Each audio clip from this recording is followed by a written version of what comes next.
Hello everyone and welcome to the Canonical Chronicle, the meme-infused SEO news that stops your rankings from tanking. In this week's episode we will discuss AI updates to Google Ads, new Google crawling documentation, GMB profiles being mass suspended, and Google saying core red vials, not that big of a deal. As always, you can go to typeamedia.net to get the free deck that goes along with this week's SEO news. But without further ado, let's get into it. When SEOs hear about AI SERP features, we either get a little fearful thinking about the Terminator, or we go full Monty Barnes. Sir, the actors are here to audition for the part of you. Excellent. In a new study, it was found that 96% of all AI overviews contain informational-only content. Now, seeing as AI is a bit of an answer engine, it kind of makes sense. However, seeing as the answers are just snippets from the top 10, makes less sense. That just makes no fucking sense. I mean, it's just bullshit. Fuck. Oh my.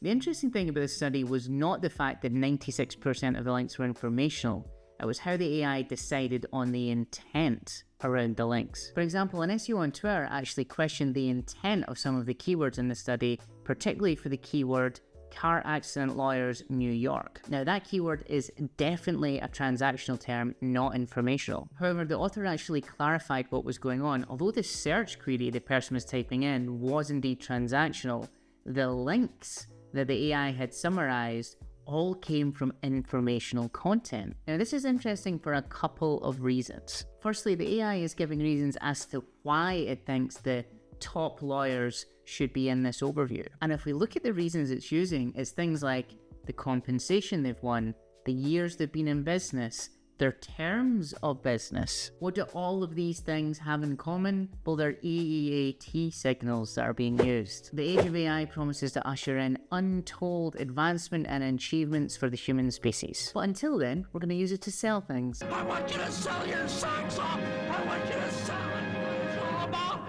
sell.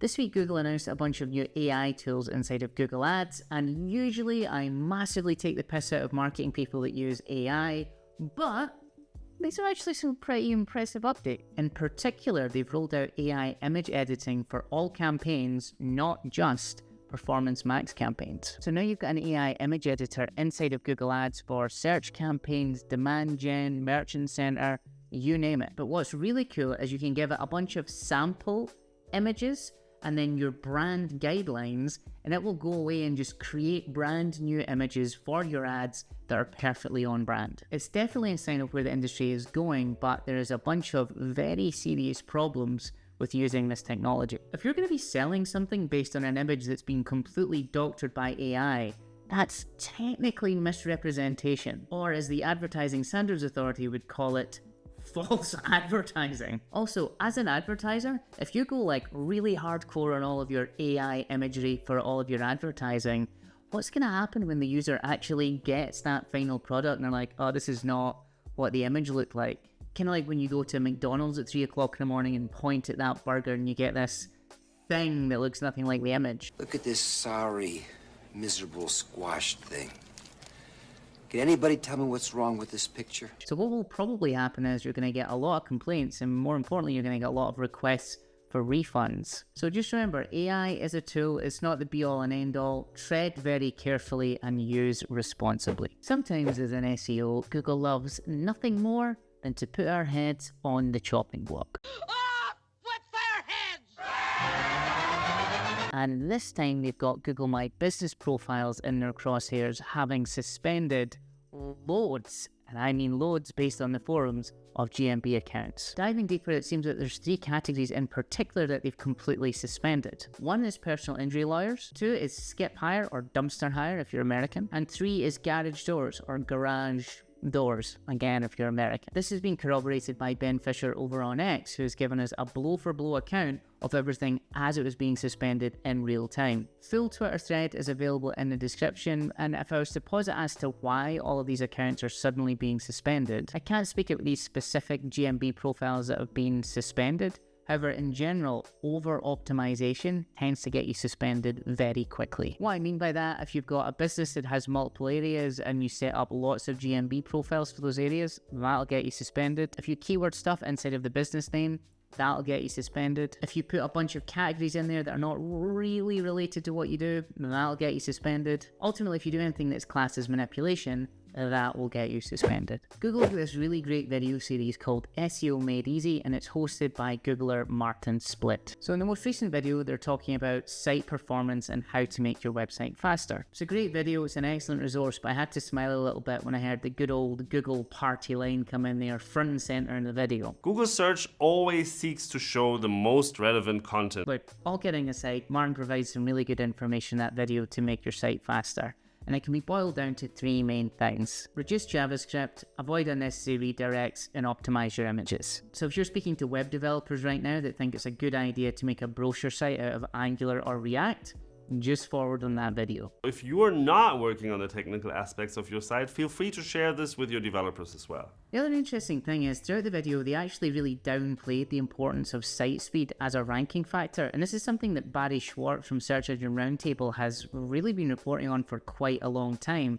Every single time we mention site speed, Googlers always play it down. So page loading performance and also core web vitals aren't as important as some people might think they are.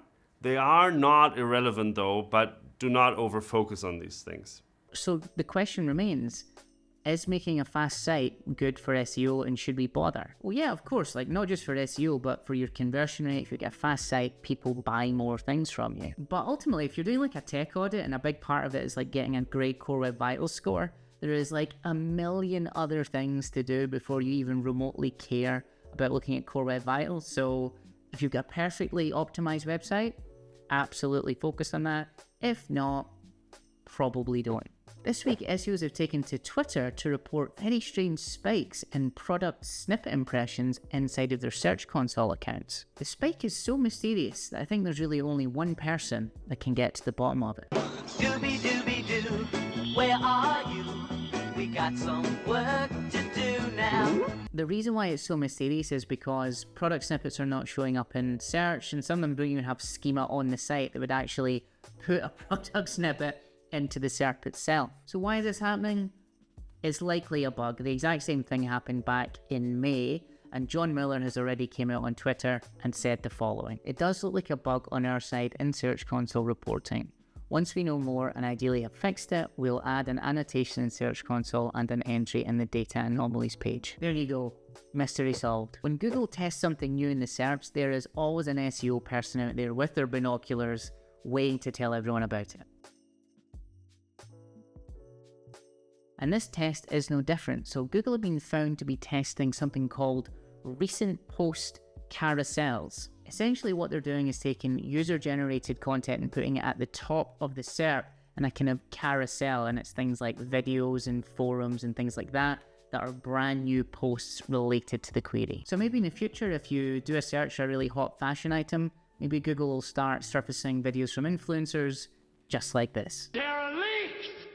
It is a fashion, a way of life inspired by the very homeless. So why do we actually care about them testing like SERP features and SERP layout? Well, really it's to understand the direction of travel for the algorithm and the direction of travel for Google themselves. If we think about the last few updates, they've really focused on three main things: freshness and accuracy, user-generated content in a lot of forums, and experience from the world of EEAT. And if we think about it, Google do not have a problem with semantic relevancy and getting the right content. They have an issue with freshness and real-world experience. So if you're Google, you need to surface the freshest, highest quality content, and you need to codify that in an objective algorithm.